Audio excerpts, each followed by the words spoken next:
बोलो भारत माता की, जेडीएस पार्टी की, ದೇವೇಗೌಡ ಅಪ್ಪಾಜಿ ಅವ್ರಿಗೆ, ಕುಮಾರಣ್ಣ ಅವ್ರಿಗೆ, ನಿಖಿಲ್ ಕುಮಾರಸ್ವಾಮಿ ಅವ್ರಿಗೆ, ಡಾಕ್ಟರ್ ಶ್ರೀನಿವಾಸ ಮೂರ್ತಿ ಅವ್ರಿಗೆ. ಸಮಯ ಆಗಿದೆ, ಎಲ್ಲ ಹೊಟ್ಟೆ ಹಸಿವಾಗಿದೆ ಅಂತ ಕಾಣ್ತದೆ. ಬೆಳಗಿನಿಂದಲೂ ಕೂಡ ನೀವು ಈ ಕಾರ್ಯಕ್ರಮದಲ್ಲಿ ಬಹಳ ಶ್ರಮವನ್ನು ಹಾಕಿದ್ದೀರಿ. ತಮ್ಮ ತಾಳ್ಮೆಯನ್ನ ಪರೀಕ್ಷೆ ಮಾಡದೆ ವೇದಿಕೆಯಲ್ಲಿರ್ತಕ್ಕಂಥ ನಿಮ್ಮೆಲ್ಲರ ಪ್ರೀತಿಯ ಯುವ ನಾಯಕರು, ನಮ್ಮ ಪಕ್ಷದ ಪ್ರಶ್ನಾತೀತ ನಾಯಕರು, ನಮ್ಮೆಲ್ಲರಿಗೂ ಶಕ್ತಿಯನ್ನ ತುಂಬಲಿಕ್ಕೆ ಇಡೀ ರಾಜ್ಯವನ್ನ ಸುತ್ತುವಂತ ಸಂಕಲ್ಪವನ್ನ ತೊಟ್ಟು ಹಲವಾರು ವಿಧಾನಸಭಾ ಕ್ಷೇತ್ರಗಳಲ್ಲಿ ಸದಸ್ಯತ್ವ ನೋಂದಣಿಯ ಜೊತೆಯಲ್ಲಿ ಪಕ್ಷದ ಸಂಘಟನೆಯ ಜವಾಬ್ದಾರಿಯನ್ನು ಹೊತ್ತು ನಿರಂತರವಾಗಿ ತಮ್ಮ ಶ್ರಮವನ್ನು ಹಾಕ್ತಾ ಇವತ್ತು ಬೆಂಗಳೂರು ಗ್ರಾಮಾಂತರ ಜಿಲ್ಲೆ ನೆಲಮಂಗಲ ವಿಧಾನಸಭಾ ಕ್ಷೇತ್ರಕ್ಕೆ ನಮ್ಮ ನಾಯಕರಾದಂಥ ನಿಖಿಲ್ ಕುಮಾರಸ್ವಾಮಿ ಅವರು ಬಂದಿದ್ದಾರೆ. ನೀವೆಲ್ಲರೂ ಬಹಳ ಆಸೆಯಿಂದ ಅದ್ಧೂರಿಯಾಗಿ ಸ್ವಾಗತವನ್ನ ಮಾಡಿ ಈ ನೆಲಮಂಗಲ ವಿಧಾನಸಭಾ ಕ್ಷೇತ್ರದಿಂದ ಇಲ್ಲಿ ನಿರಂತರವಾಗಿ ಜೆಡಿಎಸ್ ಬಾವುಟವನ್ನ ಮತ್ತೊಮ್ಮೆ ಆರಿಸ್ತೀವಿ ಅನ್ನುವಂಥ ಸಂಕಲ್ಪ ಮಾಡಲಿಕ್ಕೆ ನೀವೆಲ್ಲ ಇಲ್ಲಿ ಬಂದು ಸೇರಿದ್ದೀರಿ. ವೇದಿಕೆಯಲ್ಲಿ ವಿಧಾನ ಪರಿಷತ್ನ ಸದಸ್ಯರು, ಹಿರಿಯರು ಆದಂಥ ಇ ಕೃಷ್ಣಪ್ಪಣ್ಣವರು ಈಗಾಗಲೇ ಮಾತನಾಡಿದ್ದಾರೆ. ನನ್ನ ಹಿರಿಯ ಅಣ್ಣ ಡಾಕ್ಟರ್ ಶ್ರೀನಿವಾಸ ಮೂರ್ತಿಯರವರು ವೇದಿಕೆಯಲ್ಲಿದ್ದಾರೆ. ಪಕ್ಷದ ಗೌರವಾನ್ವಿತ ಅಧ್ಯಕ್ಷರು, ಎಲ್ಲ ಗೌರವಾನ್ವಿತ ಸದಸ್ಯರುಗಳು, ಹಲವಾರು ಹಿರಿಯ ಮುಖಂಡರು, ಕಿರಿಯ ಮುಖಂಡರು, ಮಹಿಳಾ ಮುಖಂಡರು, ಮುಂಭಾಗದಲ್ಲಿ ಕುಳಿತಿರ್ತಕ್ಕಂಥ ಯಾವತ್ತಿಗೂ ಕೂಡ ನಮ್ಮ ಪಕ್ಷದ ಆಧಾರ ಸ್ತಂಭ ನಮ್ಮ ಕಾರ್ಯಕರ್ತ ಬಂಧುಗಳು ತಾವೆಲ್ಲ ಸೇರಿದಿರಿ. ನಮ್ಮ ಮಾಧ್ಯಮ ಸ್ನೇಹಿತರು ಕೂಡ ಇಲ್ಲಿ ಸೇರಿದ್ದಾರೆ.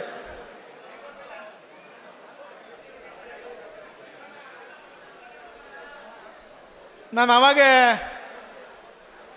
ಡಾಕ್ಟರ್ ಶ್ರೀನಿವಾಸ ಮೂರ್ತಿ ಅವ್ರಿಗೆ ಹೇಳಿದೆ, ನಾನು ಮಾಗಡಿಲಿ ಭಾಷಣ ಮಾಡ್ದಂಗೆ ಇಲ್ಲಿ ಮಾಡೋಕ್ಕಾಗಲ್ಲಪ್ಪ, ಮಾಗಡಿಲಿ ಪಾಪ ಇನ್ನೂ ಬಡವರಿದ್ದಾರೆ, ನೆಲಮಂಗಲದಲ್ಲಿ ಎಲ್ಲ ಶ್ರೀಮಂತರಾಗ್ಬಿಟ್ಟವ್ರು, ಇಲ್ಲಿ ಯಾರು ಆ ಥರ ಭಾಷಣ ಕೇಳಿಸ್ಕೊಳ್ಳಲ್ಲ ಅಂತ.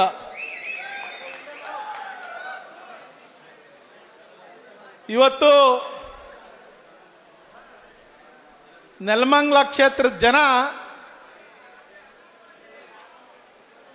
ಯಾರು 2023ರಲ್ಲಿ ನಮಗೆ ಹೊಸ ಮುಖ ಬೇಕು, ಪರಿವರ್ತನೆ ಬೇಕು, ಏನೋ ಬದಲಾವಣೆ ಬೇಕು ಅಂತೇಳಿ ಬಯಸಿದ್ರಲ್ಲ, ಅವರೆಲ್ಲ ಇವತ್ತು ಕೈ ಇಸಿಕೋತಾವ್ರೆ.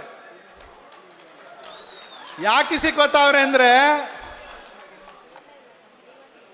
ನಮ್ಮ ಡಾಕ್ಟರ್ ಶ್ರೀನಿವಾಸ ಮೂರ್ತಿಯವರು ನಮ್ಮ ಅಣ್ಣಯ್ಯ ಪಾಪ ಬಸವಣ್ಣನ ತರ ಇದ್ರು. ಉಂಡ ಬಸವ ಅಂದ್ರೆ ಹೂ ಅಂತಿದ್ರು, ಉಣ್ಲಿಲ್ಲ ಅಂದ್ರೆ ಇಲ್ಲ. ಮುಂದೆ ಬಂದ್ರು ಒದಿಯಕ್ಕಿಲ್ಲ, ಆಯಕ್ಕಿಲ್ಲ, ಹಿಂದೆ ಬಂದ್ರು ಒದಿಯಕ್ಕಿಲ್ಲ. ಇವತ್ತು ಹೆಂಗಾಗೈತೆ ಕತೆ? ನಮ್ಮ ಕಾರ್ಯಕರ್ತರು ನಮ್ಮ ಮುಖಂಡರೆಲ್ಲ ಸ್ವಲ್ಪ ನೆಗ್ಲೆಕ್ಟ್ ಮಾಡಿದಕ್ಕೆ ಇವತ್ತಿನ ಪರಿಸ್ಥಿತಿ ಈ ಕ್ಷೇತ್ರದಲ್ಲಿ ಏನಾಗಿದೆ ಅಂತೇಳಿ ನಾವು JDSನವ್ರು ಯಾರು ಹೇಳ್ಬೇಕಾಗಿಲ್ಲ. ಕಾಂಗ್ರೆಸ್ ಪಕ್ಷದ ಮುಖಂಡರು, ಕಾಂಗ್ರೆಸ್ ಪಕ್ಷದ ಕಾರ್ಯಕರ್ತರು ಹೇಳ್ತಾ ಇದ್ದಾರೆ, ನಾವು ಎಂತ ತಪ್ಪು ಮಾಡ್ಕೊಬಿಟ್ವಪ್ಪ, ನಮ್ಮ ಕ್ಷೇತ್ರಕ್ಕೆ ಯಾವುದೋ ಶಾಪ ತಂದು ಇಲ್ಲಿ ನಾಟಿ ಹಾಕೋಬಿಟ್ವಲ್ಲಪ್ಪ ಅಂತೇಳಿ ಇವತ್ತು ಮಾತಾಡ್ತಾ ಇದ್ದಾರೆ. ಹೌದಾ ಅಲ್ವಾ? ನಾನಾಗ್ಲಿ ಡಾಕ್ಟರ್ ಶ್ರೀನಿವಾಸ ಮೂರ್ತಿಯವರಾಗ್ಲಿ ನಾವ್ಯಾರು ಕೂಡ ಗುತ್ತಿಗೆ ಮಾಡಲಿಲ್ಲ, ಕಳ್ಬಿಲ್ ಮಾಡಿಸ್ಲಿಲ್ಲ, ಸುಳ್ಳು ಹೇಳಲಿಲ್ಲ, ಇಲ್ಲಿ ಆಸ್ತಿಗಳನ್ನ ಒಡೆಯೋ ಕೆಲಸ ಮಾಡಲಿಲ್ಲ. ನಮಗೂ ಅವ್ರಿಗೂ ಕೂಡ ಬಹಳ ದೊಡ್ಡ ದೊಡ್ಡ ಆಫರ್ಗಳು ಬಂದವು. 2018ರಲ್ಲಿ ಕುಮಾರಣ್ಣ ಮುಖ್ಯಮಂತ್ರಿ ಆಗಿದ್ದ ಸಂದರ್ಭದಲ್ಲಿ ಹಲವಾರು ಬಿಜೆಪಿ ಸ್ನೇಹಿತರುಗಳು ಕೂಡ ಡಾಕ್ಟರ್ಗೆ ಬಂದ್ಬಿಟ್ಟು, ಡಾಕ್ಟ್ರೇ ಬನ್ನಿ, ನೀವೇ ಮೆಡಿಕಲ್ ಎಜುಕೇಶನ್ ಮಿನಿಸ್ಟ್ರು, ನೀವೇ ಹೆಲ್ತ್ ಮಿನಿಸ್ಟ್ರು, ಬನ್ನಿ ಬನ್ನಿ ಅಂದ್ರು. ನನಗೂ ಕೂಡ ಆಫರ್ ಮಾಡಿದ್ರು. ನಾವು ಒಂದು ಸಂಕಲ್ಪ ಮಾಡಿದ್ವಿ, ಮಾಗಡಿಲಿರ್ಬೋದು, ನೆಲಮಂಗಲದಲ್ಲಿರ್ಬೋದು, ನಾವು ಗೆದ್ದಿರೋದು JDS ಕಾರ್ಯಕರ್ತರಿಂದ, JDS ಮತದಾರರಿಂದ ಹೊರತು ಬೇರೆ ಯಾರಿಂದಲೂ ಅಲ್ಲ ಅಂತೇಳಿ. ಆ ಶಕ್ತಿ ಇವತ್ತಿಗೂ ಕೂಡ ಈ ಭಾಗದಲ್ಲಿ JDSನ ಶಕ್ತಿಯನ್ನ ಯಾರು ಕೂಡ ಕುಂದಿಸ್ಲಿಕ್ಕೆ ಆಗ್ಲಿಲ್ಲ ಅನ್ನೋದಕ್ಕೆ ಇವತ್ತು ಬೆಳಗ್ಲಿಂದಲೂ ಕೂಡ ನಿಮ್ಮ ಈ ರ್ಯಾಲಿಯಲ್ಲಿ ನಮ್ಮ ನಿಖಿಲ್ ಅಣ್ಣವರು ಗಮನಿಸಿದ್ದಾರೆ. ನನಗೆ ಬಹಳಷ್ಟು ಜನ ಸ್ನೇಹಿತರು ಹೇಳ್ತಾರೆ, ಹಲವಾರು ಕಾಂಗ್ರೆಸ್ನ ಸ್ನೇಹಿತರು, ಯಾಕೆಂದ್ರೆ ನಾನು ಕಾಂಗ್ರೆಸ್ನಲ್ಲಿ ಹಿಂದೆ ಇದ್ದೆ. ಹಲವಾರು ಜನ ಸ್ನೇಹಿತರುಗಳು ಏನ್ ಹೇಳ್ತಾರೆ ಅಂತ ಹೇಳಿದ್ರೆ, ಹಿಂದೆ ಇಲ್ಲಿ ಕಾಂಗ್ರೆಸ್ನ ಶಾಸಕರುಗಳು ಕೂಡ ಇದ್ರು. ಡಾಕ್ಟರ್ ಶ್ರೀನಿವಾಸ ಮೂರ್ತಿ JDS ಇಂದ ಶಾಸಕರಾಗಿದ್ರು, ಅಂಜನ್ಮೂರ್ತಿಯವರು ಕಾಂಗ್ರೆಸ್ನಿಂದ ಶಾಸಕರಾಗಿದ್ರು, ಬಿಜೆಪಿಯಿಂದ ಒಂದ್ ಬಾರಿ ನಾಗರಾಜ್ ಕೂಡ ಶಾಸಕರಾಗಿದ್ರು. ಯಾರಲ್ಲೂ ಕೂಡ ಇಷ್ಟು ದುರಾಂಕಾರ ನಾವು ನೋಡ್ಲಿಕ್ಕೆ ಸಾಧ್ಯ ಆಗ್ಲಿಲ್ಲಪ್ಪ. ಅಷ್ಟು ದುರಾಂಕಾರದ ಶಾಸಕ ಯಾರಾದ್ರೂ ಇದ್ದಾರೆ ಅಂದ್ರೆ ಇವತ್ತು ನೆಲಮಂಗಲದಲ್ಲಿರ್ತಕ್ಕಂಥ ಶಾಸಕ ಅಂತೇಳಿ ನಾವ್ಯಾರು ಮಾತಾಡ್ತಾ ಇಲ್ಲ, ಈ ಕ್ಷೇತ್ರದ ಕಾಂಗ್ರೆಸ್ ಕಾರ್ಯಕರ್ತರೇ ಮಾತನಾಡ್ತಾ ಇದ್ದಾರೆ, ಕಾಂಗ್ರೆಸ್ ಮುಖಂಡರುಗಳೇ ಮಾತನಾಡ್ತಾ ಇದ್ದಾರೆ. ಇವತ್ತು ಇಷ್ಟು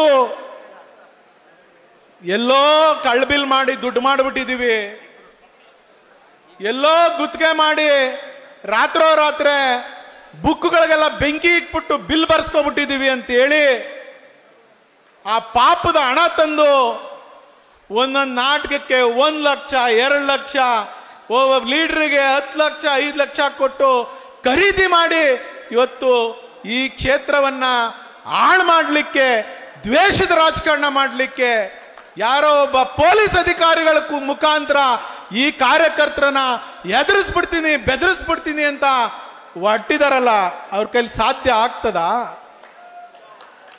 ನೀವ್ಯಾರಾದ್ರೂ ಬಗ್ತೀರಾ? ಇದು ಇವತ್ತು ನೀವಿಲ್ಲಿ ಸಂಕಲ್ಪ ಮಾಡಬೇಕು. ನಾವು ಸದಸ್ಯತ್ವ ನೋಂದಣಿ ಮಾಡ್ತಾ ಮತ್ತೊಮ್ಮೆ 2028ಕ್ಕೆ ಮತ್ತೆ ನೆಲಮಂಗಲ ವಿಧಾನಸಭಾ ಕ್ಷೇತ್ರದಲ್ಲಿ JDS ಬಾವುಟವನ್ನು ಆರಿಸ್ತೀವಿ ಅನ್ನುವಂಥ ಸಂಕಲ್ಪವನ್ನ ಮಾಡಬೇಕು. ಇವತ್ತು ನಮ್ಮ ನಿಖಿಲಣ್ಣ ಬಂದು ಕೂತಿರೋದು ಅದಕ್ಕೋಸ್ಕರ.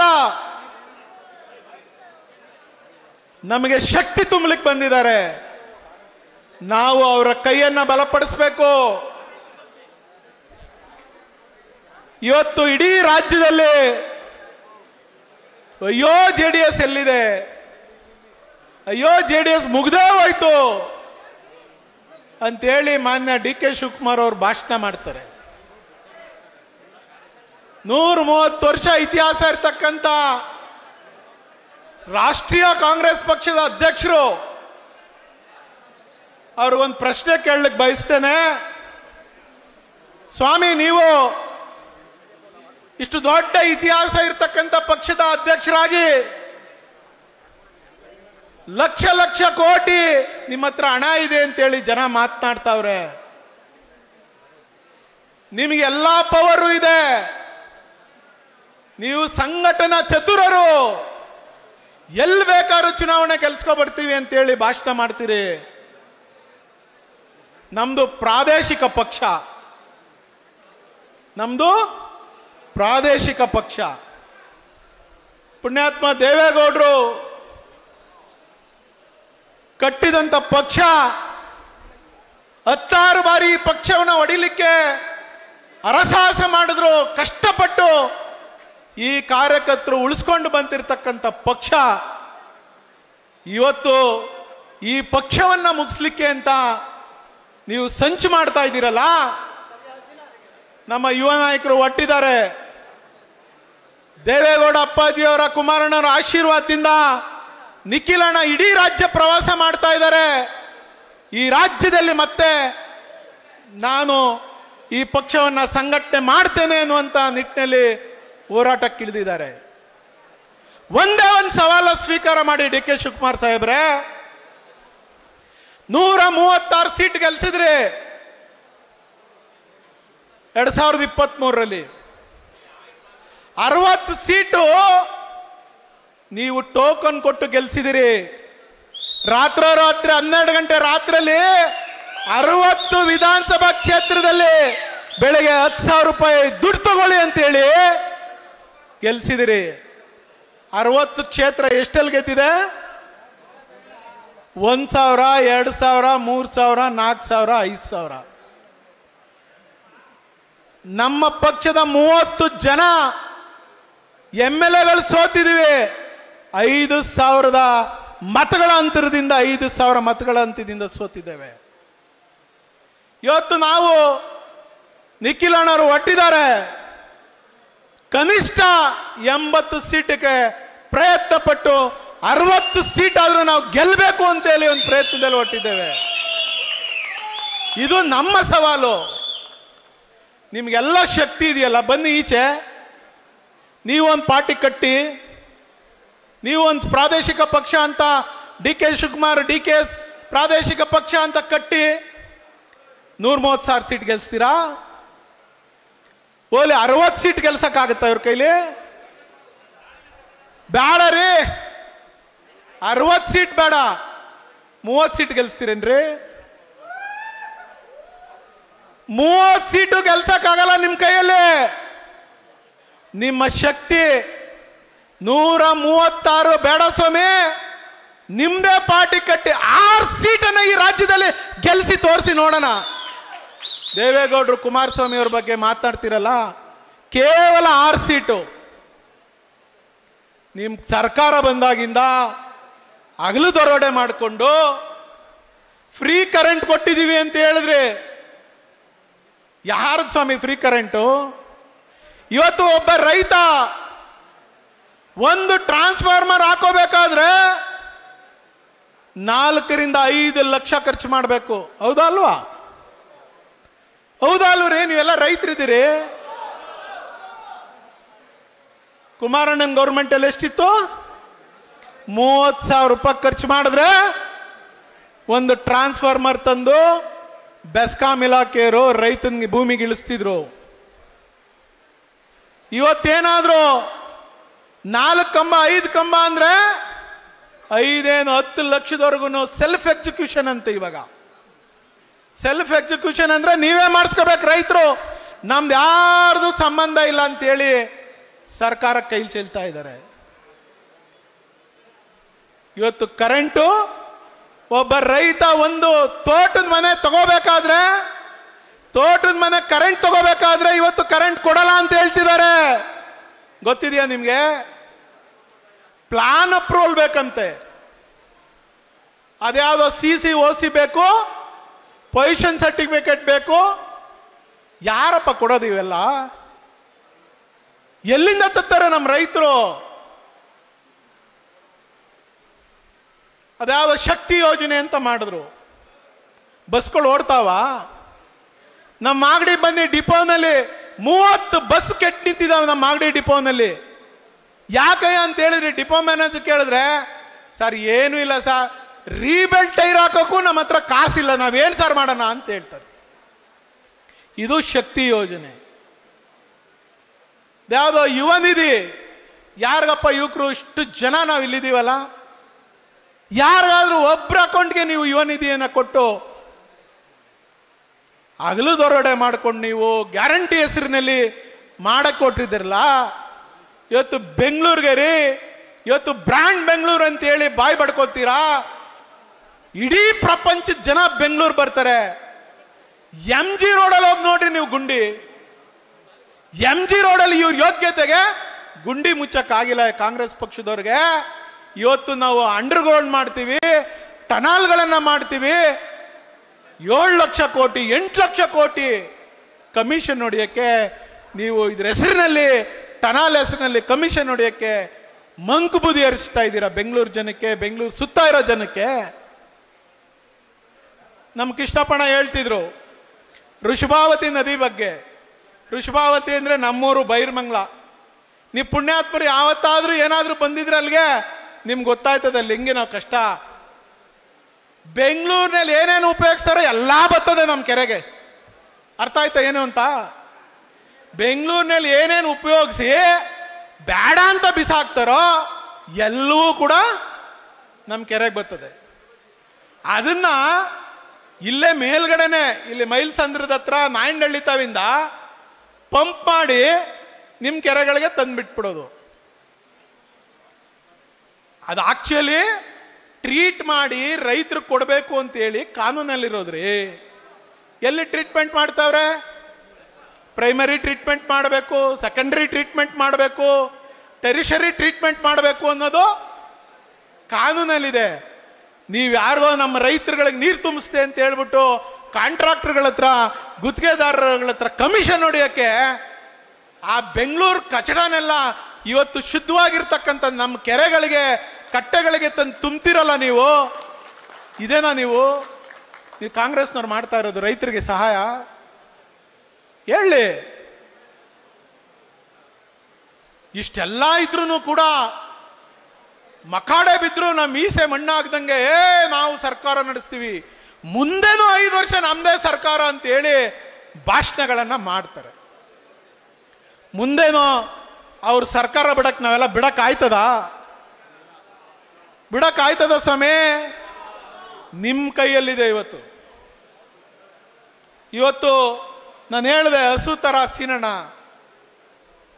ಯಾವುದಕ್ಕೂ ನಾವೇನಾದ್ರೂ ಒಂದ್ ಸ್ವಲ್ಪ ಗಟ್ಟಿಯಾಗಿ ಯಾರ ಹತ್ರನ ಮಾತಾಡಿದ್ರು ಮಾತಾಡಿರ್ಬೋದೇನೋ, ಒಂದು ಗಟ್ಟಿ ಧ್ವನಿಯಲ್ಲಿ ಮಾತಾಡದೆ ನನ್ನ ಕ್ಷೇತ್ರ, ನನ್ನ ತಾಲೂಕು ಅಷ್ಟಕ್ಕೆ ಸೀಮಿತ ಆಗಿ ಪಾಪ ಆ 70 ದುಡಿಮೆ ಮಾಡ್ತಿದ್ದಂತ ವ್ಯಕ್ತಿ ಸಂಚು ಮಾಡಿ ಎಲ್ಲಿರೋನೋ ದುಡ್ಡು ಯಾವುದೋ ದುಡ್ಡು ಹೊಡೆದು ಎಲ್ಲೋ ಮಡಗಿದ್ದಾರೆ ಅಂತೇಳಿ ಅವ್ರನ್ನ ಕರ್ಕೊಂಬಂದು ಇಲ್ಲಿ MLA ಮಾಡಿಬಿಟ್ಟು, ಅದಾದ ಕುದೂರ್ನೆಲ್ಲೂ ಧಮ್ಕಿ ಅಂತ ಇನ್ಸ್ಪೆಕ್ಟರ್ಗೆ, ಅಲ್ಲೆಲ್ಲೋ ದಾವಾಸ್ಪೇಟೆ ಸ್ಟೇಷನ್ಗೂ ಧಮ್ಕಿ ಅಂತ.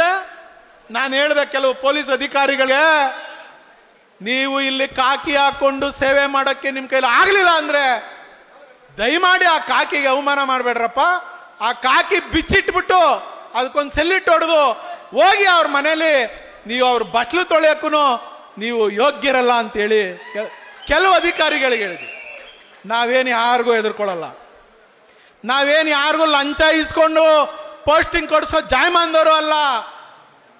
ಇವತ್ತಿಲ್ಲಿ AC ತಹಶೀಲ್ದಾರ, ಒಬ್ಬ DDLR, ADLR ಕೋಟಿ ಕೊಟ್ಟು ಬರಬೇಕು. ಕೋಟಿ ಕೊಟ್ಟು ಬಂದು ಏನ್ ಮಾಡ್ತಾರೆ ಅವರು? ಬೆಳಗ್ಗೆನೆ ನೆಲಮಂಗಲದಲ್ಲಿ ಅಂಗಡಿ ಬಿಚ್ತಾರೆ. ಬನ್ನಿ ಅಂಗಡಿ ತೆಗ್ದೈತೆ, ವ್ಯಾಪಾರ. ಏಜೆಂಟ್ಗಳು, ಹೆಜ್ಜೆಜ್ಜೆಗೂ ಏಜೆಂಟ್ಗಳು. ತಾಲೂಕು ಆಫೀಸಲ್ಲಿ ಕಿಟಕಿ, ಬಾಗ್ಲು, ಟೇಬಲ್ ಎಲ್ಲ ಕೂಡ ಲಂಚ ಕೇಳ್ತಾ ಇದಾವೆ ಇವತ್ತು. ಹೌದಾ ಅಲ್ವಾ? ಯಾವ್ದಾನ ರೈತರ ಕೆಲಸ ಆಗ್ತಾ ಇದೆಯಾ? ಇದಕ್ಕೋಸ್ಕರ ಬದಲಾವಣೆ ನೀವು ಬಯಸ್ಬೇಕಾಗ್ತದೆ. ನಾನು ಹೆಚ್ಚು ಸಮಯ ಮಾತನಾಡಲ್ಲ. ಇವತ್ತು ನಮಗೆ ಎಷ್ಟೇ ದೌರ್ಜನ್ಯ, ದರ್ಪ, ದುರಾಡಳಿತ ಏನೇ ಮಾಡಿದ್ರು ಕೂಡ ಆ SIT ಅಂತ ಒಂದಿದೆ, ನೀವೆಲ್ಲ ಪೇಪರಲ್ಲಿ ಟಿವಿಲಿ ನೋಡ್ತಾ ಇದ್ದೀರಿ. SIT ಏನಾಗಿದೆ ಅಂದ್ರೆ ಅದು ಸ್ಪೆಷಲ್ ಇನ್ವೆಸ್ಟಿಗೇಷನ್ ಟೀಮ್ ಅಲ್ಲ, ಅದು ಶಿವಕುಮಾರ್ ಇನ್ವೆಸ್ಟಿಗೇಷನ್ ಟೀಮ್ ಅಂತ ಅವ್ರ ಮನೇಲೇ ಇರ್ತದೆ. ಮಧ್ಯರಾತ್ರಿ 12 ಗಂಟೆ 2 ಗಂಟೆವರೆಗೂ ಅವ್ರ ಮನೇಲೇ ಇರ್ತದೆ. ಕಂಪ್ಲೇಂಟ್ ಬರೆಯೋರು ಇವರೇ, FIR ಹಿಂಗೆ ಇದೇ ಸೆಕ್ಷನ್ ಹಾಕ್ಬೇಕು ಅಂತ ಹೇಳೋರು ಇವರೇ, ತಿರ್ಗಾ ಚಾರ್ಜ್ ಶೀಟ್ ಹಾಕ್ಸೋರು ಇವರೇ, ಶಿಕ್ಷೆ ಇದೇ ಆಗ್ಬೇಕು ಅಂತೇಳಿ ಹೇಳುವಂತ ನಾಯಕರುಗಳು ಇವರೇ. ನಾವೆಲ್ಲ ಹೆದರ್ಕೊಬಿಡ್ತೀವ ನಿಮ್ಮ SITಗೆ, ನಿಮ್ಮ ಪೊಲೀಸ್ನವ್ರಿಗೆ, ನಿಮ್ಮ ರೆವಿನ್ಯೂ ಆಫೀಸರ್ ನಮ್ಗೆ ಯಾರಿಗೋ ಕಿರುಕುಳ ಕೊಡ್ತಾರೆ ಅನ್ನೋದಕ್ಕೆ ಹೆದರ್ಕೊಬಿಡ್ತೀವಿ ಅಂದ್ಕೊಂಡಿದ್ದೀರಾ? ನಾವ್ಯಾರು ಎದುರೋರಲ್ಲ. ಮಾಗಡಿ ನೆಲಮಂಗಲ ವಿಧಾನಸಭಾ ಕ್ಷೇತ್ರದವರು ಯಾರು ಎದುರೋರಿಲ್ಲ. ನನಗೆ ನಮ್ಮ ತಾಲೂಕಿಗೆ ಸೇರಿಸ್ಕೊಂಡಿರ್ತಕ್ಕಂಥ ಹೋಬಳಿ ನಾವಿದ್ದಂಥ ಸಂದರ್ಭದಲ್ಲೂ ಕೂಡ ನಿಮ್ಮನ್ನ ಯಾವುದೇ ಕಾರಣಕ್ಕೂ ಕಡೆಗಣಿಸುವಂತ ಕೆಲಸ ನಾವು ಮಾಡಿಲ್ಲ, ಮುಂದೇನೂ ಮಾಡಲ್ಲ. ನಾವೆಲ್ಲ ಒಟ್ಟಾಗಿ ಇವತ್ತು ನಮ್ಮ ನಿಖಿಲ್ ಅಣ್ಣವ್ರನ್ನ ಕೈಯನ್ನ ಬಲಪಡಿಸ್ಬೇಕು. ಅವ್ರ ಬಗ್ಗೆ 1000 ಮಾತಾಡ್ಲಿ, ಅದು ಗಟ್ಟಿ ಪಿಂಡ, ಯಾರಿಗೂ ಜಗ್ಗೋದು ಇಲ್ಲ, ಬಗ್ಗೋದು ಇಲ್ಲ. ನಮ್ಮ ನಿಖಿಲ್ ಅಣ್ಣ ಇಂಥ ಕಾಂಗ್ರೆಸ್ನ ಮುಖಂಡರುಗಳು ಎಷ್ಟು ಜನ ಬೇಕಾದ್ರೆ ಮಾತನಾಡ್ಲಿ, ಅದು ದೇವೇಗೌಡರು ಮನೆಯ ಪಿಂಡ. ಇವತ್ತು ಈ ರಾಜ್ಯದಲ್ಲಿ ನಾನು ಆಗ್ಲೇ ಹೇಳಿದೆ, ಪ್ರಶ್ನಾತೀತ ನಾಯಕರು ನಮ್ಮ ನಿಖಿಲ್ ಅಣ್ಣ ಅಂತ. ಅಲ್ಲಿ ಯಾರಪ್ಪ ನಮ್ಮ ಹುಡುಗರು ಕೂಗ್ತಿದ್ರು, ಮುಂದಿನ ಮುಖ್ಯಮಂತ್ರಿ ನಿಖಿಲ್ ಅಣ್ಣ ಅವ್ರಿಗೆ ಅಂತ. ಬೇಡಪ್ಪ ಕುಮಾರಣ್ಣಂಗೆ ಕೂಗು ಅಂತ. ಪ್ರಶ್ನಾತೀತ ನಾಯಕರು, ಭವಿಷ್ಯದ ನಾಯಕರು ಅಂದ್ರೆ ಏನು? ಮುಂದೆ ಈ ರಾಜ್ಯವನ್ನ ಆಳ್ತಾರೆ, ಆಳ ಶಕ್ತಿ ತುಂಬುವಂತ ಕೆಲಸ ನೀವು ಮಾಡಬೇಕು. ಈ ರಾಜ್ಯದಲ್ಲಿ ಇವ್ರೇನು ಅನ್ಕೊಂಡ್ಬಿಟ್ಟಿರ್ಬೇಕು, ಮುಗ್ದೇ ಹೋಯ್ತು. ನಾವು ಗೆಲ್ಸಿರತಕ್ಕಂಥ ಗ್ರಾಮ ಪಂಚಾಯತಿ ಮೆಂಬರ್ನ, ನಾವು ಗೆಲ್ಸಿರ್ತಕ್ಕಂಥ ಪುರಸಭೆ ಮೆಂಬರ್ನ, ನಾವು ಗೆಲ್ಸಿರ್ತಕ್ಕಂಥ ಡೈರಿ ಮೆಂಬರ್ಗಳನ್ನ ರಾತ್ರೋರಾತ್ರಿ ಹಣದ ಆಮಿಷ ಕೊಟ್ಟು ಖರೀದಿ ಮಾಡ್ತಿರಲ್ರಿ. ನಾಚಿಕೆ ಆಗಲ್ವಾ ನಿಮ್ಗೆ? ನಿಮ್ಮ ಹತ್ರ ಹಣ ಇದೆ ಅಂತ ಯಾರಿಗೋ ಹುಟ್ಟಿರೋ ಮಕ್ಕಳಿಗೆ ಎತ್ತಿ ಮುದ್ದಾಡಿ ಹೆಸರಿಡ್ತೀವಿ ಅಂತ ಬರ್ತೀರಲ್ಲ ಆಗಲಲ್ಲಿ ನೀವು, ನಿಮಗೆ ಏನಂತ ಕರಿಬೇಕ್ರಿ? ದಯಮಾಡಿ ನಮ್ಮ ಕಾರ್ಯಕರ್ತರು ಅರ್ಥ ಮಾಡ್ಕೊಳ್ಳಿ. ಎಲ್ಲೋ ಒಂದ್ ಕಡೆ ನಮ್ಮ ಲೀಡರ್ಗಳು ಕೈ ಚೆಲ್ಲಿರ್ಬೋದು, ಏನೋ ಬೇಸರದಲ್ಲಿ ಕೈ ಚೆಲ್ಲಿರ್ಬೋದು. ಆಡಳಿತ ಮಾಡುವಂತ ಸಂದರ್ಭದಲ್ಲಿ ನಂದಿರ್ಲಿ, ಸೀನಣ್ಣಂದಿರ್ಲಿ ಹಲವಾರು ತಪ್ಪುಗಳು ನಡೆದೋಗಿಬಿಟ್ಟಿರ್ತಾವೆ. ಯಾವನ್ನು ಕೂಡ ಹೊಟ್ಟೆಲ್ ಮಾಡ್ಕೋಬೇಡಿ. ಇವತ್ತು ನಾವು ಅನುಭವಿಸ್ತಾ ಇದ್ದೀವಲ್ಲ, ಒಬ್ಬ ಸಣ್ಣ ಕಾರ್ಯಕರ್ತ, ಕಟ್ಟ ಕಡೆಯ ಕಾರ್ಯಕರ್ತರ ಅನುಭವಿಸ್ತಾವನಲ್ಲ, ಅವನ ನೋವನ್ನ ನಮ್ಮ ವೇದಿಕೆಯಲ್ಲಿರ್ತಕ್ಕಂಥ ನಮ್ಮ ಲೀಡರ್ಗಳು ನೋಡಿದಾಗ ನಿಮ್ಗೆ ಕರುಳು ಕಿತ್ತು ಬರ್ತದೆ. ಇಲ್ಲ ಎಲ್ಲೋ ತಪ್ಪು ಮಾಡ್ಕೊಂಡ್ವಿ, ನಮ್ಮನೆ ಎಂತ ಒಬ್ಬ MLA ಇದ್ರೆ ನಮ್ಮ ಕಾರ್ಯಕರ್ತರಿಗೆ ಇಷ್ಟೆಲ್ಲ ನೋವಾಗ್ಲಿಕ್ಕೆ ಸಾಧ್ಯ ಆಗ್ತಿದ ಅಂತೇಳಿ ಇವತ್ತು ನೀವು ಹಲವಾರು ಬಾರಿ ಯೋಚನೆ ಮಾಡಿದಿರಿ. ಇದು ಆಗ್ಬೇಕಾಗಿರ್ತಕ್ಕಂಥದ್ದು. ಇವತ್ತು ಎಷ್ಟೇ ಕೇಸ್ ಹಾಕ್ಲಿ, ಎಷ್ಟೇ FIRಗಳಾಕ್ಲಿ, ಎಷ್ಟೇ ತೊಂದರೆ ಕೊಡ್ಲಿ, ನಾವ್ಯಾರು ಎದುರೋದ್ ಬೇಡ. ನಮಗೂ ಸರ್ಕಾರ ಬರ್ತದೆ, ನಾವು ಆಡಳಿತ ಚುಕ್ಕಾಣಿ ಹಿಡದೇ ತೀರ್ತೇವೆ. ಅವತ್ತು ಯಾರು ತೊಂದರೆ ಕೊಟ್ಟರು ಅವರನ್ನ ಗುರ್ತು ಮಾಡಿ ನಾವು ಕೂಡ ಅವ್ರಿಗೆ ಪಾಠ ಕಲಿಸುವಂತ ದಿನ ಜಾಸ್ತಿ ದಿನ ಉಳಿದಿಲ್ಲ, ಅದೇ ಹತ್ರ ಬರ್ತಾ ಇದೆ. ದಯಮಾಡಿ ಇದಕ್ಕೆಲ್ಲ ನೀವು ಧೈರ್ಯ ತೆಗೆದುಕೊಳ್ಬೇಕು ಅನ್ನುವಂಥ ಮಾತನ್ನು ಹೇಳಿ, ನಿಖಿಲ್ ಅಣ್ಣವರು ಕೂಡ ಡೆಲ್ಲಿಗೆ ಹೋಗೋರಿದ್ದಾರೆ. ಕುಮಾರಣ್ಣ ಆರೋಗ್ಯವಾಗಿ ಸರಿ ಹೋಗಿದ್ದಾರೆ, ಗಟ್ಟಿಯಾಗಿದ್ದಾರೆ.